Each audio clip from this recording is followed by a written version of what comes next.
Mərhəmətli və rəhimli Allahın adı ilə. Bu yaxınlarda bir film izlədim. Zəngin bir ailənin övladları olmurdu. O evdə isə bir də qulluqçu qadın var idi. Həkimlər kişinin spermasından, qadının yumurtalığından götürərək həmən o qulluqçu qadının bətnində yerləşdirib övlad dünyaya gətirdilər. Bu uşağın bioloji valideynləri o ailə, evdəki qulluqçu qadın isə sadəcə bir daşıyıcı idi. Bunun müasir tibbdə adı isə surrogat ana deməkdir.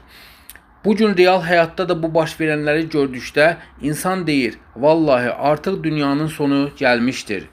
Dinə gəldikdə isə bir hədisdə qeyd olunur ki, bir kişi peyğəmbərdən soruşdu, qiyamət nə vaxt qopacaq? O da cavab verərək buyurdu ki, doğrusu bu barədə soruşulan soruşandan daha çox bilmir. Lakin onun əlamətlərini deyim ki, kəniz öz ağasını doğacağı zaman artıq bunu gözləyin.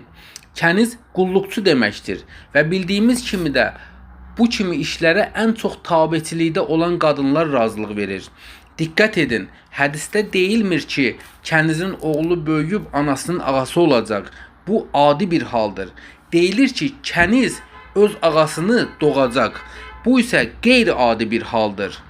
Yəni, həmən o ev sahibinin, iş sahibinin bioloji övladı da böyüyəndə, o da həmən tabeçilikdə olan qulluqçunun, o daşıyıcı ananın ağası olacaq. Həqiqətən də qiyamət yaxınlaşmaqdadır və təəssüflər olsun ki, insanların bir çoxu isə hələ də qəflətdədirlər.